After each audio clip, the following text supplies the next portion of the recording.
So here's what our financial planning software looks like. If you haven't watched the first part, feel free to go back and watch that video. My name's Joe Conroy. I'm a certified financial planner with Hartford Retirement Planners. And as you can imagine, we plan retirements. So this is a part of the process that I think a lot of potential clients really can't quite visualize. So let's go through it without further ado. We're back with our couple, John and Jane Doe. They are now in their mid-50s, so it's been 10 years since the previous version. They have 2 kids, they're both employed, and this isn't an actual specific person, just kind of a cumulative effect of clients that we work with. So, for hypothetical sake, John is a school teacher, Jane is a information technology manager, software engineer, and they live in Maryland, where our office is located. All right. Now, in the previous one, we were worried about getting school funding. The kids are now out of school, so it is the retirement red zone.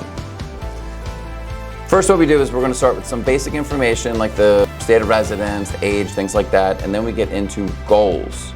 So the goal hasn't really changed here. John and Jane Doe want to retire at age 65. We expect them to live to their early 90s. Some folks watching this might say, oh, I'm not going to last to age 90. Well, that might be true, but we want your money to at least last as long or longer than you, right? If you last longer than your money, that creates a difficult situation. They don't plan on moving to a different state. One of the things I'll mention is this software will incorporate income tax by specific state, by the different type of asset you're drawing down. It will include inflation. It does a good job of estimating healthcare costs, Social Security, and we can customize everything. So it's a really well thought out, very comprehensive plan. There's some good tools out there that are free, but they're not as, they don't have as much horsepower under the hood as something like this. All right. So here are their goals. You can see we've got a whole list of different things to choose from. A vacation home. We've got a gift or donation if they want to leave money to a foundation, something like that. Maybe pay for grandkids in the future private school, whatever it is. John and Jane. They want to retire at 65 and they want to spend $9,000 a month in today's dollars, right? So we are factoring inflation. What does that amount? We have the system default of 2.5%. Now, I know that seems low in today, but the historical 30-year average is 2%, so it is a little bit higher than what we've had for the last 3 decades. I'm gonna get through this pretty quickly. Healthcare costs, this is factoring in Medicare, supplements, things like that. Now they've got aging parents, so this is what I like to call this sandwich generation, where they probably have some kids that are living at home and they've got aging parents that they also need to try to help out and provide some care for, and they're sandwiched right in the middle of it, right? So the goal for John and Jane is they want to provide $24,000 a year, $2,000 a month of assistance towards an aging parent, maybe somebody whose health isn't quite what it used to be. Jane Jr., now there are 2 children. We've got John Jr. and Jane Jr. Again, I've never seen a Jane Jr., but they've got a wedding. And if you are watching this and you don't really know how much your kid's wedding will cost, it will be way more than you think it should be, and it'll be more than you probably expect. A $50,000 wedding, if you're in New York, New Jersey, that might be way on the low side for what a lot of people are doing these days. Here in Maryland, $30,000 to $50,000. You know, not everybody spends that. You don't need to. But that upper middle class wedding, that's kind of what you can expect. All right. Travel, John and Jane Doe, they want to spend $15,000 a year exploring, and that's going to be recurring 15 times. So for 15 straight years, they're going to do $15,000 worth of travel. So those are the goals. Again, everything is customizable. Now we're going to get back into the facts and circumstances of their current situation. Social Security, we can move up or we can move later. We can adjust these different numbers and give you some analysis as a one-off. All right, we're going to assume that they take it at age 67. I mentioned John was a school teacher, and he's one of the lucky few that gets a pension. So now he's planning on getting about $45,000 a year in pension income with a 100% survivor, meaning Jane will get the exact same benefit he got if he's not around anymore. That is typically what we recommend to folks, although not always. So here's where we put in the financial buckets that they have to draw from. Jane's got a 401k that she is maxing out every year, and there's some company match. John's got a 403b for nonprofit entities, and he's adding a certain amount, about $4,500 a year. He's been doing it for years. It's grown to $150,000. We've got a rainy day fund, a little bit of Roth that's grown, and a joint taxable account. I refer to this as the Swiss Army knife of accounts. You can access it before retirement for school costs, for a pool in your backyard, or whatever you want. And then Jane, from a previous employer, has a rollover IRA that she has moved somewhere. All right, so we've got the total amount of liquid investable assets and how much they're adding to it. What I'm not going to take the time to go into is we also input the way the portfolios are allocated. If they're conservative, moderate, or more growth oriented, it will change the way that the plan works. They have a home that is worth roughly $800,000. We are not going to use that to fund different goals because you're going to need a place to live. You sell a place, you're going to buy another place. Unless they had something that was like a rental property, we can put those types of assets in here as well. For all the business owners out there, so if you're not employed, you're self-employed, you have a business that has value, we can assign a low, a medium, and a high expected amount that you can receive for that business. They've been paying down their mortgage. They got a low rate, $165,000 at 3%.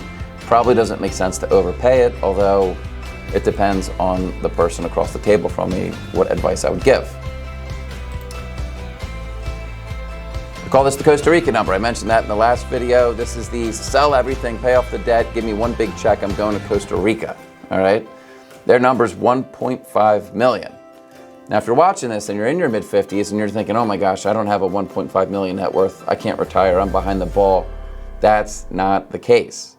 This is just one specific example. You can retire with less than $1 million. You could fail retirement with multiple millions of dollars. It depends on your circumstances, and our planning software can help you figure that out.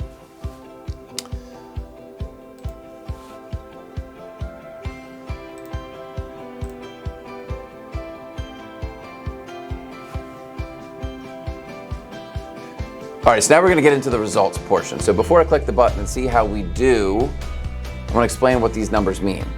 So we take, I mentioned earlier, we have the actual allocation of all the different portfolios, and we back test that over the past 100+ years of real market conditions, and we've got over 100 different data points. All right, this is way better than doing an average return of 6% or 7%. As we've seen last year in 2022, it was a negative year, and if you were retiring, averages don't really mean much when the market's down 20-25%.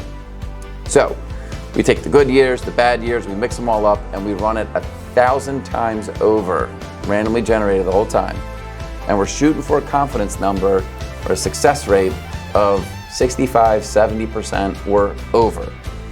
Let's see how we did. So we're just outside that real confidence zone. Maybe John and Jane Doe, they want to see something over in that green zone, a little bit higher in the 70s.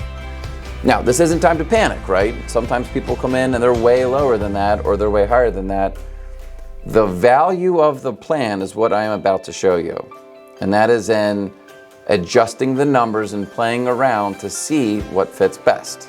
Let me show you what that looks like. All right, so we have a couple different tools that we can use. I like this one. It's very easy to watch, and for a simple video like this, I think it serves the purpose. This is the play zone, all right? So this is where we find out the different trade-offs with your financial plan. What does that mean? That means, is it worth working a couple more years to maintain the same lifestyle we're used to? Or if we spend a little bit less in retirement, that means we could hold our retirement date or even possibly retire earlier, right? So Joe, you're saying spend less money and you can retire with more confidence, right? I know, but this will actually show us how much less money to spend and give you specifics. And that's where this is so powerful. I'll show you what that looks like. So let's say they're dead set. I don't want to work past age 65. I'm willing to spend less in retirement. We back down their number to $100,000 a year from $108,000 a year. What does it do to the plan? Gets us from 66 up to 79%. All right, that's a number that we can feel pretty confident in. But maybe they say, all right, this sounds good, and this is what we do in a meeting. It's very dynamic. We say, what does it look like if we do work a little bit older? Can we still hold that lifestyle that we're used to? Oop. And try to get that number on the dot so we're comparing apples to apples. So here's the trade-off. If they work each one more year to age 66,